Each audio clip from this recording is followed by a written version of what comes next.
निशा share कर दो।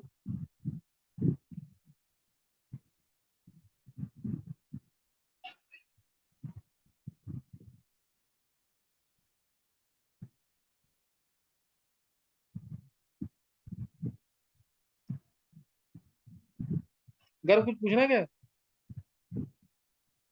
Sir मैं लीव कर दूं? अच्छा चल सही, लीव कर दे, कुछ कर दो।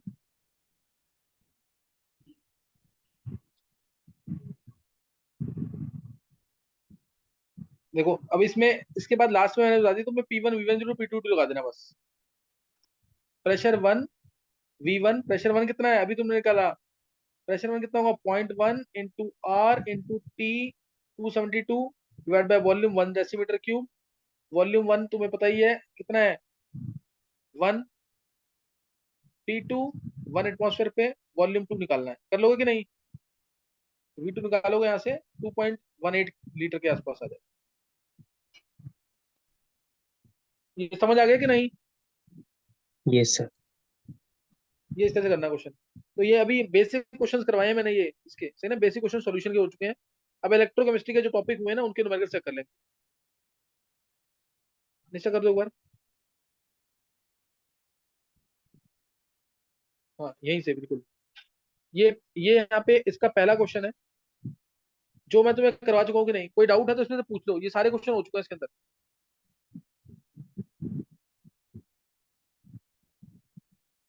ये सारे क्वेश्चन हो चुके हैं इसके अंदर।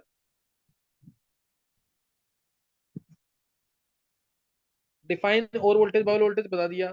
Products of aqueous NaCl, aqueous NaCl का Cl2 एनोड पे, H2 गैस कैथोड पे, CuSO4 यूजिंग इनर्ट इलेक्ट्रोड्स। और इसमें पीएच के बारे में बताना है, Na हो जाएगा सॉल्यूशन के अंदर, तो पीएच 7 से ग्रेटर हो जाएगा। अभी पीएच 7 था, इलेक्ट्रोलिसिस के बाद NaOH बचेगा सॉल्यूशन में, पीएच ग्रेटर देन 7 हो जाएगा। Aqua CuSO4 using inert electrodes है, तो कैथोड पे Cu, एनोड पे O2। Aqua CuCl2 using inert electrodes है, कैथोड पे Cu, एनोड पे Cl2। Aqueous AgNO3 using platinum electrodes है, कैथोड पे Ag, एनोड पे O2। डायल्यूट HCl4 है, तो H2 गैस कैथोड पे, O2 गैस एनोड पे। एक्वस लेड नाइट्रेट है, तो सेम चीज आंसर आ जाएगा, H2 और O2। एक्वस CaO ट्वाइस है, तो H2 गैस कैथोड पे, O2 गैस एनोड पे। एक्वस CaH2 है, H2 ही कैथोड पे, H2 ही एनोड पे। Aqueous NaCl using एमेलगम cathode and inert anode, तो इसमें NaHg कैथोड पे और एनोड पे O2। Aqueous CuSO4 using copper electrode, cathode पे कॉपर, एनोड पे copper 2+। Aqueous AgNO3 using silver electrode, cathode पे Ag, एनोड पे O2।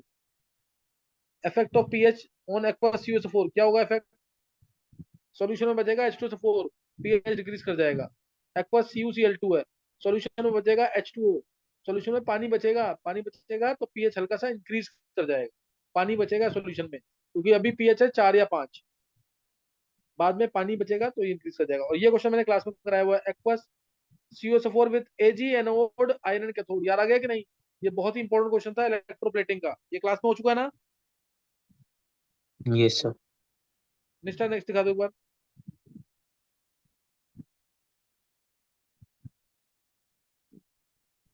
सर इसमें वैल्यूज नहीं आ पाई थी, गिवन के आगे कुछ वैल्यूज गिवन थी, वो नहीं आ पाई।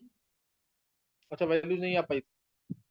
अच्छा, ये क्वेश्चन बहुत इंपॉर्टेंट है इसलिए चलो वैल्यूज मैं बता देता हूँ। वैल्यूज मैं अपनी तरफ से लिखता हूँ ऐसे। E naught of A plus से ए की वैल्यू दे रखी है suppose -1.5 volt. E naught of B plus से बी की वैल्यू दे रखी है -2.5 volt. E naught of C plus से सी की वैल्यू दे रखी है माइनस, माइनस प्लस ले लेना, +2 volt. E naught of A three plus से ए 2 प्लस की वैल्यू दे रखी है से 1.8 volt. E naught of B 3 plus से B2 प्लस की वैल्यू दे रखी है 2.4 volt. E naught of C3 plus से C2 प्लस की वैल्यू दे रखी है -1.5 वोल्ट, -1.9 वोल्ट, -1.9 वोल्ट। तुम्हें बताना है इसके अंदर स्ट्रॉन्गेस्ट रिड्यूसिंग एजेंट कौन सा है, यानी बात कर रहे हैं हम ए की, बी की और सी की। यानी बात कर रहे हैं हम किसकी, ए की, बी की और सी की। दूसरा क्वेश्चन है स्टेबल +1 स्टेट किसकी है? ए बी सी की बात कर रहे हैं। Can B plus be reduce by A, तो इक्वेशन बनेगी, आंसर ट्राई करना है वो बता दूं। ई नॉट सेल का फॉर्मूला पता होना चाहिए, ये 11th क्लास में अगर याद हो, तुम्हें पढ़ा हो तो। E naught cathode minus E naught anode, और दोनों के रिडक्शन पोटेंशियल, दोनों के रिडक्शन पोटेंशियल। मैं बता दूं पूरा क्वेश्चन कि एक बार ट्राई करना है?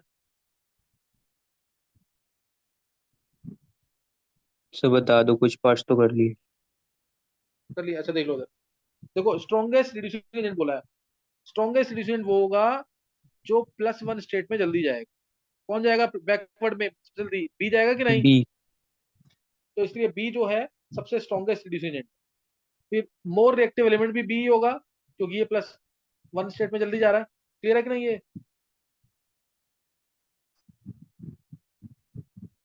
क्लियर है कि नहीं? ये यस सर। और can B plus be reduced by A, can B plus be reduced by A, तो इसके लिए भी +1 स्टेट स्टेबल। अच्छा, +1 स्टेट स्टेबल किसकी होगी? वो बी की होगी +1 स्टेट स्टेबल, क्योंकि बी से बी +1 जल्दी बनेगा। माइनस में 2.5 है। क्लियर है कि नहीं? ये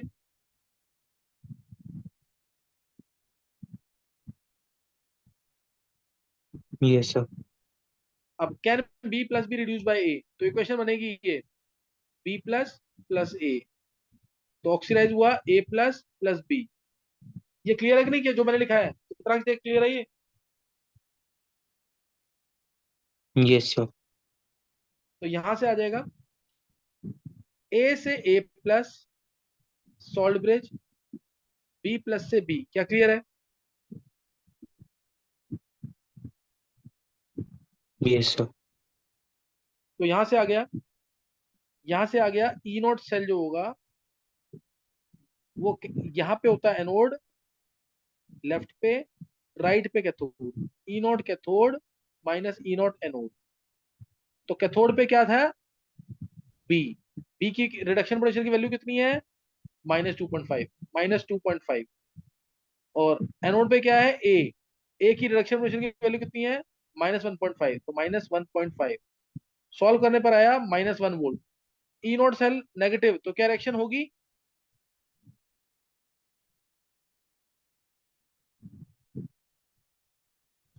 ई नॉट सेल नेगेटिव, तो डेल्टा जी पॉजिटिव हो जाएगा ना, तो रिएक्शन नॉट पॉसिबल, इसलिए नहीं हो पाएगा। B plus can't be reduce by A. क्या समझ आ गया ये आंसर? Yes sir. अब उसके बाद है fifth part, whose +2 state is more stable. किसकी +2 स्टेबल होगी? यानी हमें फॉरवर्ड में जाना है, हमें फॉरवर्ड में जाना है। +2 यहाँ देखना, 3 केसेस जो सर्कल किए मैंने, हमें फॉरवर्ड में जाना बी है। की। फॉरवर्ड में कब जाएंगे? बी की, बिल्कुल सही है। बी की +2 सबसे ज्यादा स्टेबल, क्योंकि B3 प्लस से B2 प्लस सबसे जल्दी बनेगा। बी की +2 स्टेबल है। हुज +3 स्टेट स्टेबल, तब आंसर क्या आएगा? सी की। ये तो कर लोगे ना?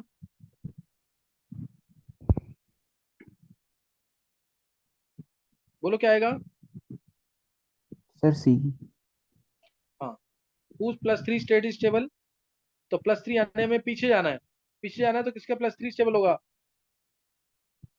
माइनस में सबसे ज्यादा ये है, तो इसका +3 पीछे जाएगा, सी का +3 स्टेबल है। और फिर last question, can A2 plus B oxidise by B3 plus, तो इक्वेशन बनेगी A2 प्लस को ऑक्सीडाइज करना। किससे? B3 प्लस से। तो A2 प्लस से बनाना A3 प्लस, B3 प्लस से बनाना B2 प्लस। सेल का रिप्रेजेंटेशन यहाँ पे एनोड, A2 प्लस से A3 प्लस एनोड, और सॉल्ट ब्रिज लगाना। ये बात नहीं समझ आ रहा ना, आगे जाके समझ आ जाएगा, आगे कराना मेरे को भी। B3 प्लस से B2 प्लस। अब ई नोट सेल होगा, ई नोट कैथोड माइनस ई नोट एनोड। राइट पे होता है कैथोड, यानी B3 प्लस से B2 प्लस वाला, और लेफ्ट पे होता है एनोड। इसका भी रिडक्शन पोटेंशियल लेना है। यहाँ हो ऑक्सीडेशन रहा है, लेकिन लेना क्या है? Reduction potential. हमेशा क्या लेते हैं? कैथोड माइनस एनोड में रिडक्शन पोटेंशियल। कैथोड में बी का लेना है, बी का कितना है? 2.4। एनोड पे ए का लेना है, ए का कितना है? 1.8। तो 2.4 माइनस 1.8, आंसर आया 0.6। पॉजिटिव है तो पॉसिबल। क्या समझ आ गया?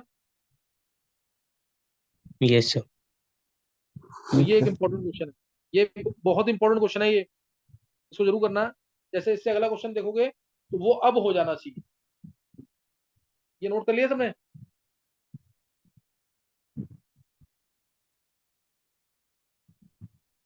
अब ये क्वेश्चन जैसे ये आईआईटी ने पूछा हुआ है, ये क्वेश्चन आईआईटी ने पूछा हुआ है, I2 plus 2 electron gives 2I minus,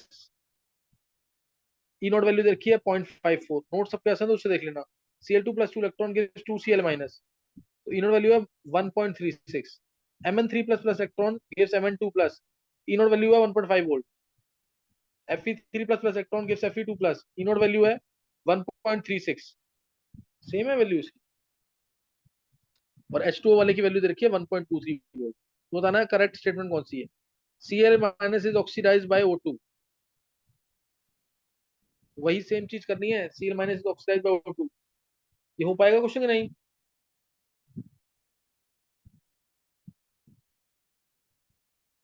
yes sir. 2007 का क्वेश्चन है, आईआईटी का एडवांस का, कर लो एक बार ये।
हाँ हो गया क्वेश्चन क्या?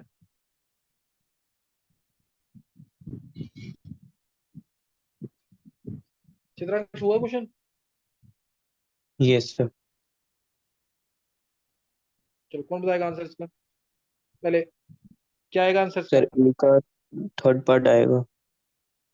सर देखो, identify correct statement, Cl minus is oxidized by O2, Cl minus is oxidized by O2, Cl minus वाली टर्म यहाँ पे, ई नॉट वैल्यू 1.36 है रिडक्शन पोटेंशियल, Cl माइनस यहाँ पे एनोड है, ध्यान रखना ऑक्सीडाइज हो रहा है ना ये, तो ये एनोड है, Cl माइनस प्लस O2, ध्यान रखना ये Cl माइनस एनोड है, यहाँ पे कुछ भी मान लो तुम, Cl2 बनेगा, और O2 वाली इक्वेशन कहाँ पे है, O2 वाली इक्वेशन ये रही, O2 से H2 बन रहा है, O2 से H प्लस डाल करके H2 बन रहा है ना यहाँ पे, तो O2 माइनस भी मान सकते हो उसको। तो अब एनोड के थोड़े लगा लो, Cl माइनस, Cl2, O2 से O2 माइनस, तो ई नोट सेल क्या होगा, मैं एक बता रहा हूँ, बाकी तुमको ट्राई करना। तो O2 से O माइनस, ये कैथोड ये रहा, वैल्यू है 1.23, रिडक्शन पोटेंशियल है 1.23 माइनस 1.36, सॉल्व किया, माइनस 0.13 वोल्ट आ रहा है, नॉट पॉसिबल। क्लियर है कि नहीं ये? क्लियर है? Yes sir. फिर Fe2 plus is oxidise bye I2, तो Fe2 प्लस से बनाना Fe3 प्लस, मैं डायरेक्ट लिख रहा हूँ ये, और O2 से I2 से बनाना I माइनस, ये कैथोड, ये एनोड। I2 वाले की वैल्यू है, I2 वाले की वैल्यू दे रखी है इसमें। I2 कहाँ पे है इसमें, ये रहा, 0.54। 0.54 वैल्यू है इसकी। 0.54 माइनस, और Fe2 प्लस वाले की वैल्यू, उसकी वैल्यू 1.36। तो 0.54 minus 1.36, again not possible. Clear है कि नहीं ये?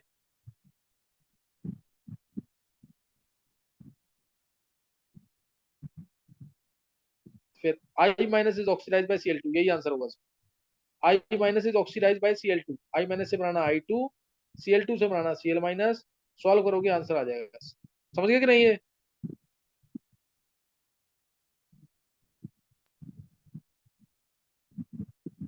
चित्रा क्लियर हुआ तेरे को ये? Yes sir. जैसे ये अगर नहीं भी समझ आ रहा ना क्वेश्चन, ये आगे जाके नेक्स्ट क्लास में मैं जब इलेक्ट्रोकेमिकल सेल पढ़ा दूंगा ना, तो ये क्वेश्चन बहुत क्लियर हो जाएगा। बस कैथोड माइनस एनोड लगाना होता है, और दोनों का होना चाहिए रिडक्शन पोटेंशियल। ये लाइन सबसे इंपॉर्टेंट है, दोनों के रिडक्शन पोटेंशियल को माइनस कर, उससे हो जाएगा क्वेश्चन। सेवंथ क्वेश्चन निकाल लिया। सेवंथ मेन क्वेश्चन स्टार्ट हो रहे हैं यहाँ से। सेवंथ क्वेश्चन निशा निकाल लो, सेवंथ क्वेश्चन के बाद। हाँ, ये करना है आप जल्दी से। निकालो आंसर इसके। Calculate number of faradays and coulombs required to convert 3 mole of Fe3 plus 2 Fe। निकालो जल्दी से।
ये निष्ठा, इसमें क्वेश्चन ना कुछ मिसिंग है, कुछ पार्ट मिसिंग है। जैसे मैं एक क्वेश्चन तुम्हें बता रहा हूँ, 3 mole of Fe3 plus 2 Fe, कितना आंसर आया? 9 फैराडे। हाँ, 9 फैराडे। देखो Fe3 प्लस से Fe बन रहा है, 3 इलेक्ट्रॉन गेन करेगा Fe। अगर तुम्हें 1 मोल Fe बनाना है, तो 3 मोल इलेक्ट्रॉन्स पास करने हैं। 3 मोल इलेक्ट्रॉन मतलब 3 फैराडे। 1 मोल Fe के लिए 3 फैराडे आंसर आएगा। तो 3 मोल Fe के लिए 9 फैराडे। और 9 फैराडे मतलब 9 × 96500, ये पूरा ऐसे लिखना है तुम्हें, कूलम। बी पार्ट है 1 मोल ऑफ MnO4 नेगेटिव से Mn2 प्लस बनेगा। ये देखना, ये मिसिंग है यहाँ पे, MnO4 नेगेटिव से Mn2 प्लस। 1 मोल के लिए 5 इलेक्ट्रॉन आएंगे, तो 1 मोल MnO4 नेगेटिव के लिए 5 मोल इलेक्ट्रॉन यानी 5 फैराडे। तो 1 मोल के लिए चार्ज आएगा 5 फैराडे। 5 फैराडे मतलब 5 × 96500 कूलम। क्लियर है कि नहीं ये? Yes sir. Yes sir. अब ये समझ आ गया तुम्हें? अब ऐसे ही तुम आगे करोगे। 1 मोल ऑफ Cr272 नेगेटिव से 1 mole of Cr3 plus. D part important है, 6.72 लीटर ऑफ NH3 से N2। ई पार्ट 1.23 ग्राम नाइट्रोबेंजीन से aniline. F part 1 mole of ये क्या है, H2O। ये कुछ मिसिंग है यहाँ पे, 1 मोल ऑफ H2O2 से O2 था शायद। यस सर, और H2O भी एक। हाँ, एक है 1 मोल ऑफ H2O2 से O2, और एक है 1 मोल ऑफ H2O से O2, यही है ना? Yes sir. और लास्ट वाला 1 मोल ऑफ Na2H2O3 से Na2H4O6। करो जल्दी से। सर हो गए। सारे कर लिए हैं? Yes sir. बाकी सबने भी कर लिया सारे? Yes sir. सबने ट्राई कर लिया क्वेश्चन वाले? Yes sir. चलो देखेंगे, फिर देख लो एक बार आंसर। देखो 6.72 लीटर, नहीं, 1 मोल ऑफ Cr272 नेगेटिव से Cr3 प्लस, तो 6F आएगा इसमें। ये क्लियर है ना आपको? 6F, 6 इलेक्ट्रॉन आएंगे यानी 6F। फिर 6.72 लीटर NH3 से N2। D part 6.72 litre NH3, तो 6.72 लीटर मतलब 6.72 डिवाइड बाय 22.4, पहले मोल निकाल लेंगे, तो ये 0.3 मोल आ गए। 0.3 मोल आ गया। NH3 से N2, 2NH3 N2, 6 इलेक्ट्रॉन आ जाएंगे। 6 इलेक्ट्रॉन आ गए, तो ध्यान रखना 2 मोल NH3 के लिए 6F। 2 मोल अगर NH3 तुम्हें खत्म करना है, तो 6F पास करना पड़ेगा। 0.3 मोल NH3 के लिए 0.3, 6F/2 इंटू 0.3, तो आंसर आ जाएगा कितना, 0.9F। 0.9F मतलब 0.9 इंटू 96500। क्लियर है कि नहीं ये? Yes sir. ये हो गया। अब नेक्स्ट क्वेश्चन बहुत इंपॉर्टेंट, IIT ने ही 2 बार पूछ लिया, एक बार नीट में भी आया हुआ है। E part 1.23 gram of nitrobenzene to aniline. 1.2 nitrobenzene से एनिलीन, 1.23 ग्राम नाइट्रोबेंजीन से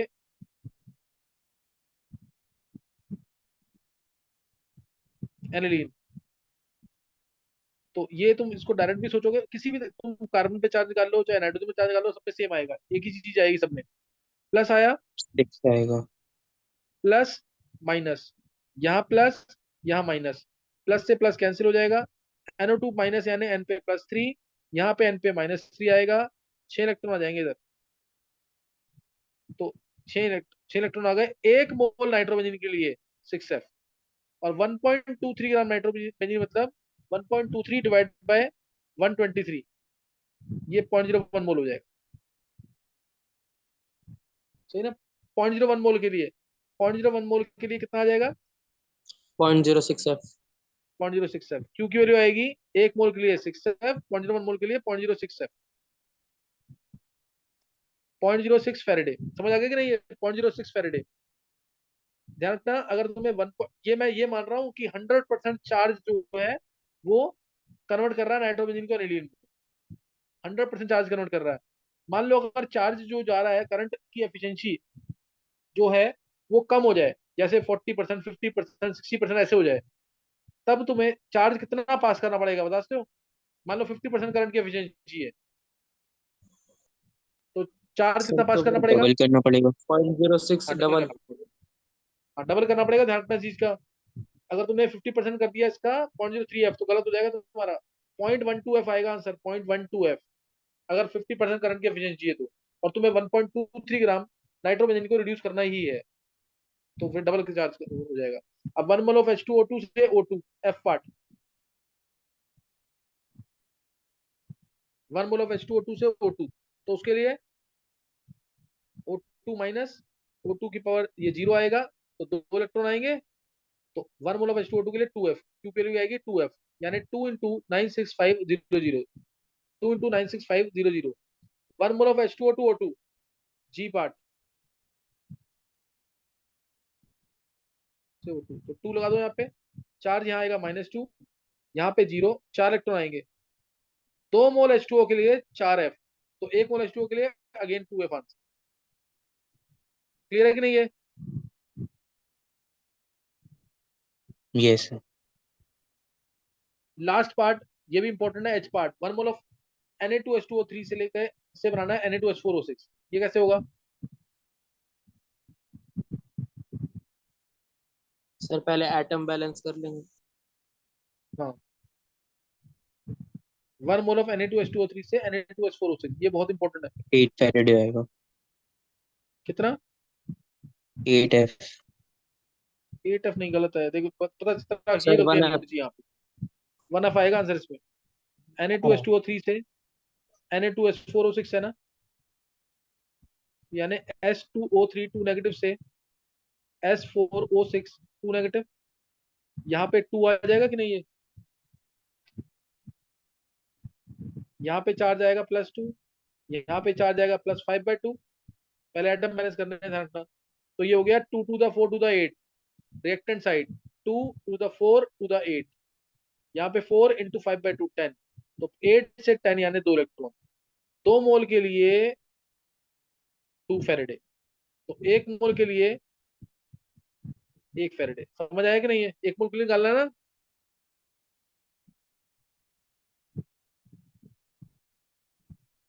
ये क्लियर हुआ कि नहीं है? Yes, sir. तो ये एक बहुत ही बेसिक क्वेश्चन है और बहुत ही इंपॉर्टेंट, स्पेशली नाइट्रोबेंजीन और Na2H2O3। अब नेक्स्ट पार्ट निकाल लेंगे इसमें, नेक्स्ट पार्ट जो क्वेश्चन है इसके एक्चुअल में जो क्वेश्चन है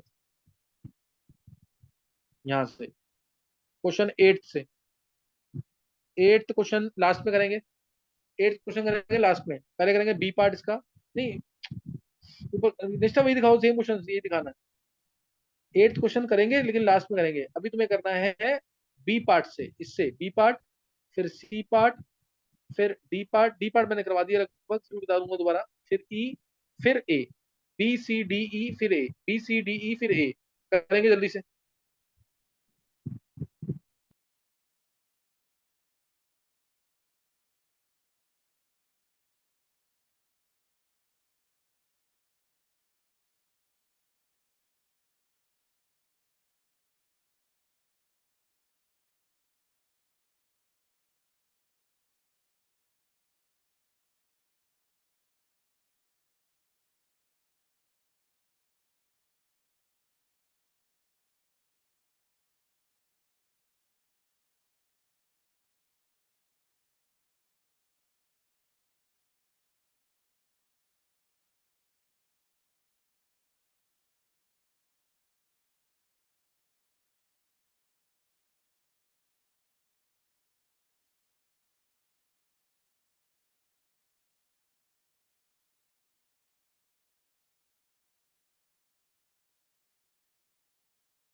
हाँ, किया कोई क्वेश्चन ट्राई?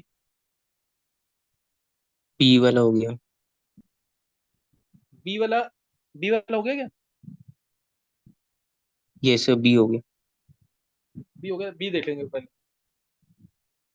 देखो B question, electrolysis of metal salt was carried out by passing current of 4 ampere for 45 minutes which results in 3 gram deposition of the metal. Atomic weight metal का दे रखा है 106.4, तो चार्ज निकालना है मेटल आयन। तो m n plus मान लिया, plus n electron gives m। इस n की वैल्यू निकालनी है, इस n की वैल्यू निकालनी है। तो तुम्हें दिख रहा है यहाँ पे 106.4 ग्राम, ये एक मोल है, ये एक मोल है ना, लिखा हुआ मोलेक्युलर मास, एटॉमिक मास दे रखा है इसका। ये n फेरेडे से डिपॉजिट होता है। तो 3 ग्राम कितने फेरेडे से डिपॉजिट, 3 ग्राम ये कितने फेरेडे से डिपॉजिट होगा? N F divide by 106.4 into 3, and this is equal to, charge कितना है 4 ampere 45 minutes, this is equal to 4 into 45 into 60। क्या समझ आ गया?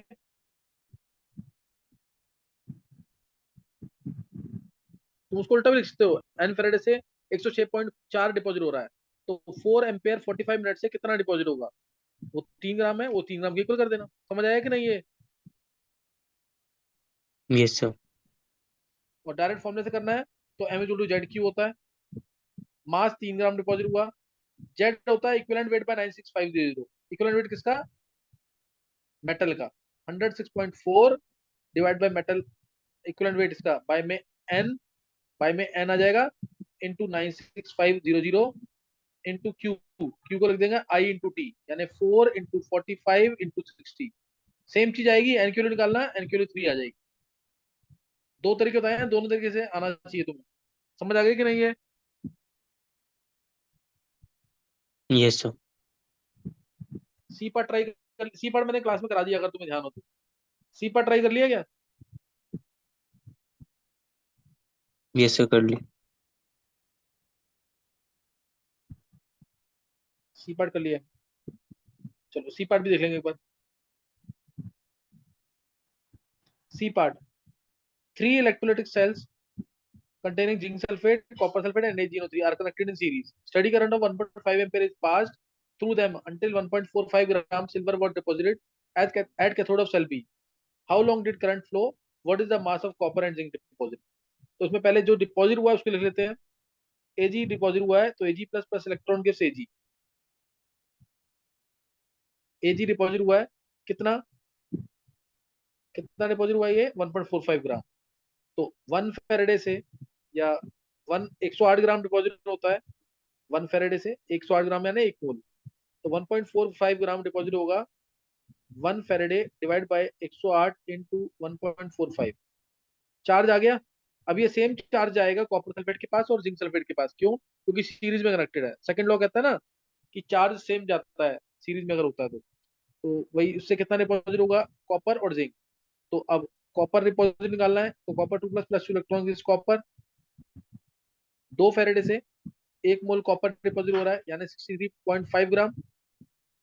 तो इतने फेरेडे से यानी 1f इंटू 1.45 डिवाइडेड बाय 108, इतने फेरेडे से कितना डिपॉजिट होगा कॉपर। क्या समझ आ गया?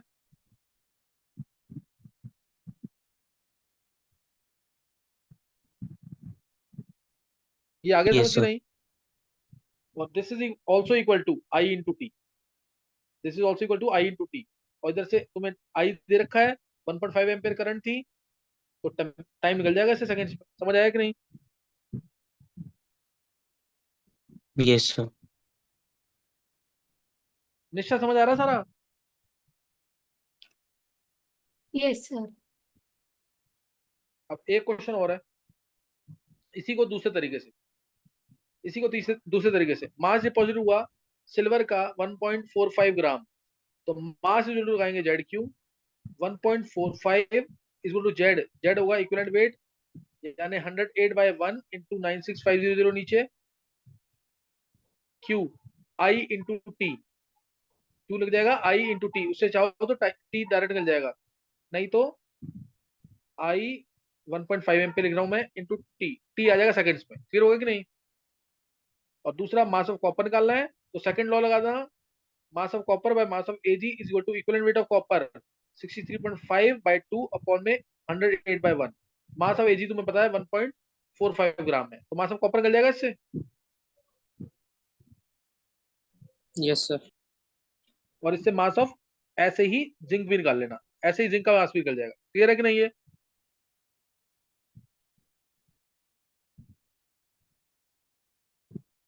सही ना, मास ऑफ जिंक भी निकल जाएगा ऐसे ही।